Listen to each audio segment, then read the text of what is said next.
Hey guys, it's Cheryl from Woodshop Diaries, and today I'm super excited to be bringing you this modern dresser video. I've waited 2 years for this. Let's get building.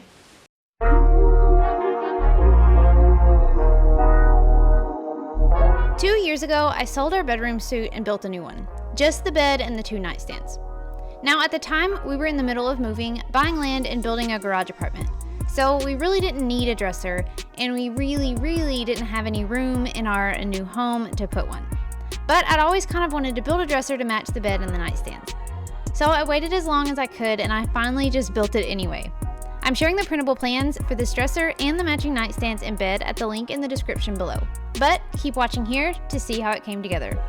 By the way, I'm planning a matching console for this set to come out soon, so be sure to subscribe so you don't miss out on that. Okay, time to get building. So just like the bed and the nightstands that I built this dresser from poplar wood.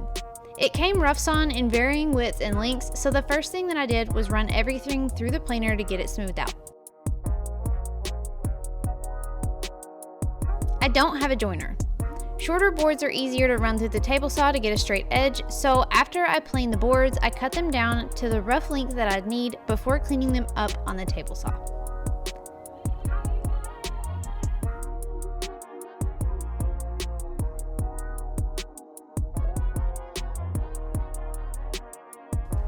The frame of this dresser is made from 2x2s, and the wood I got was only 1x, so I had to laminate them. I actually did the same thing on the nightstands that I built. To do this, I ripped strips from my board, roughly 1 3/4 inches wide, and glued them up.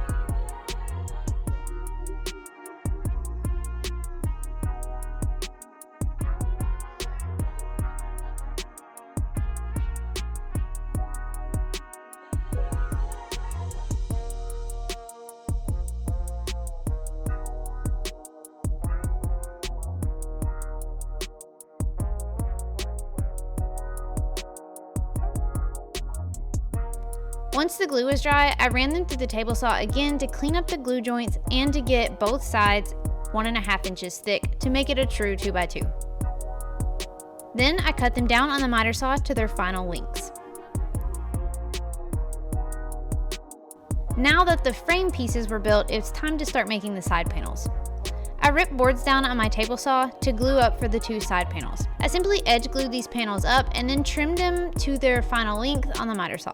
Once the glue was dry and everything was sanded, I assembled the dresser's sides. Now, there's a million ways to do this, but I used a combination of pocket holes and dowels. So I used pocket holes at the top of the frame and for the panel, and then I used dowels at the bottom so that you couldn't see the joinery. So I drilled all of my pocket holes and then I drilled my dowel holes. Once all of the holes were drilled, it was time to start putting it all together. I glued the bottom section with the dowel holes together first, then attached the top frame piece and the inside panel with pocket hole screws.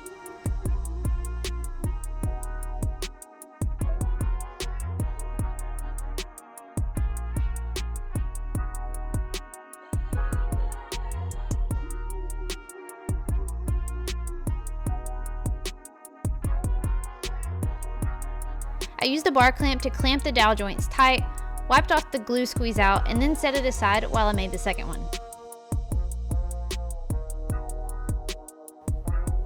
After both sides were dry, I assembled the rest of the frame using dowels and glue. I drilled what seemed like a million dowel holes into the side panels and the supports that will go between them.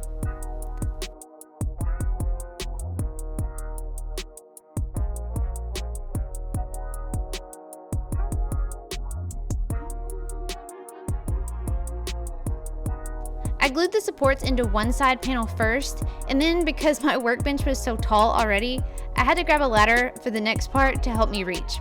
Also, if you aren't working in rain boots, you're totally missing out.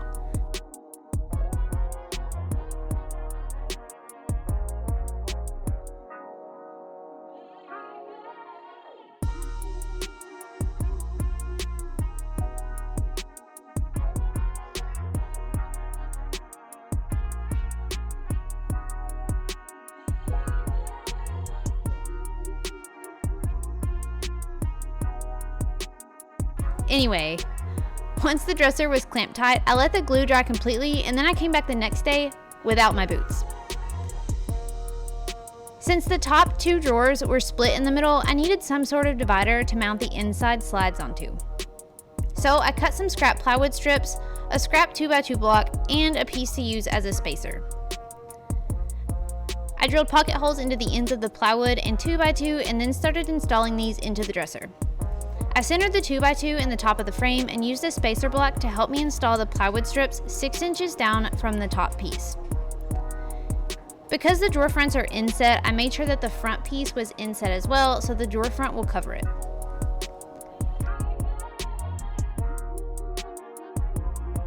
I cut another scrap piece of plywood to place between the 2x2 and the plywood strips. This piece had to be perfectly centered because this is where I will mount the slides on. If it's installed off center or off square, it'll screw up the drawers, so I double and triple checked that it was centered and installed using wood screws.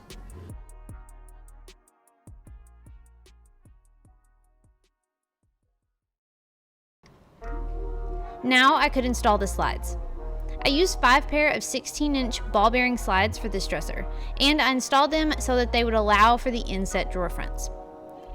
I won't go into detail here because I've got a super detailed post that I'll link below for how to build drawers and how to install slides. Also, I'm eating an ice pop here because we had a random day that it was like 1,000,000 degrees outside, so ignore my unprofessionalism. At this point, all that's left is the drawers and the top. So let's go with the drawers first. I cut down all my door box pieces from 3/4 inch plywood. I've got a video about how I cut down my plywood sheets if you want more details on that. Then I cut my pieces down to size on the miter saw and cut a 1/4 inch dado to place the bottom in.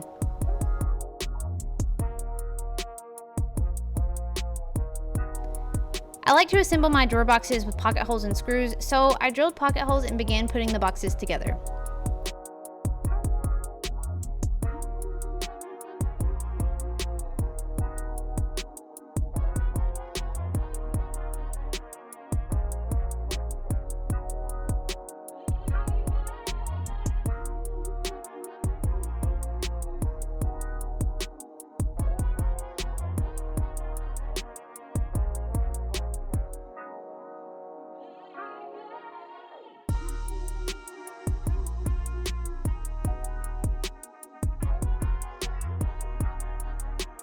Once I had all 5 drawers built, I installed them into the dresser frame.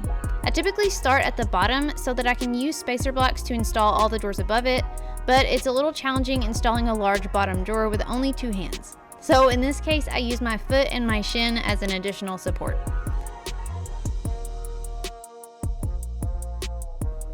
Once the bottom was in, I could work my way up using scrap blocks to space them out.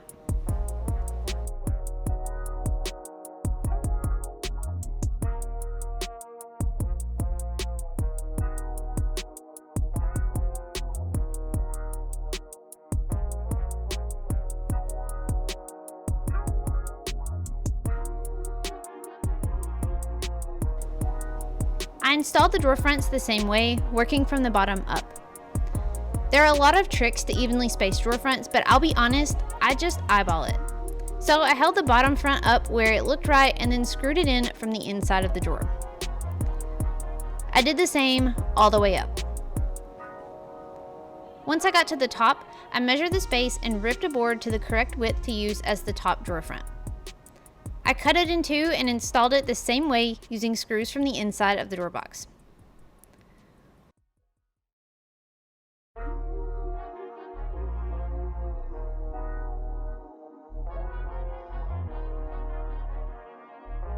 One little detail that I added on my matching nightstand was a small rabbit along the top of the frame.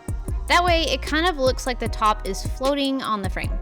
It's a super subtle detail, but it's easy to add and I really like it. So I installed a rabbiting bit into my router and ran it along the top of the frame. Now I could add my top. I glued up a top panel that would be the exact same size as the frame, so no overhang. Once the glue was dry and it was sanded down, I was ready to install it.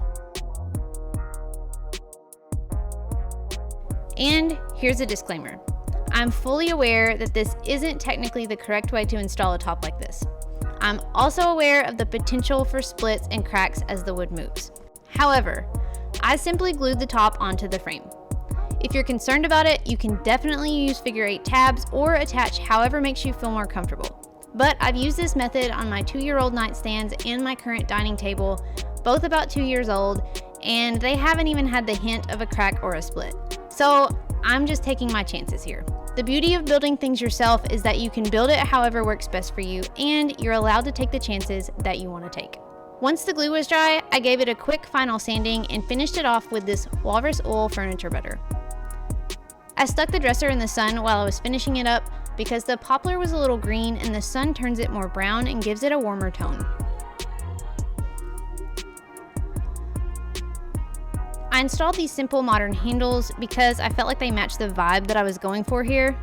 Then I stepped back and admired the dresser that I've waited 2 years to build. I can now say that I've built a complete set: the bed, the nightstand, and the dresser.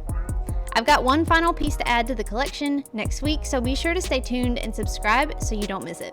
If you're interested in exact dimensions for this project, be sure to grab the plans available at the link below and check out all the tools and materials used in this project there as well. Thanks so much for watching, and until next time, happy building!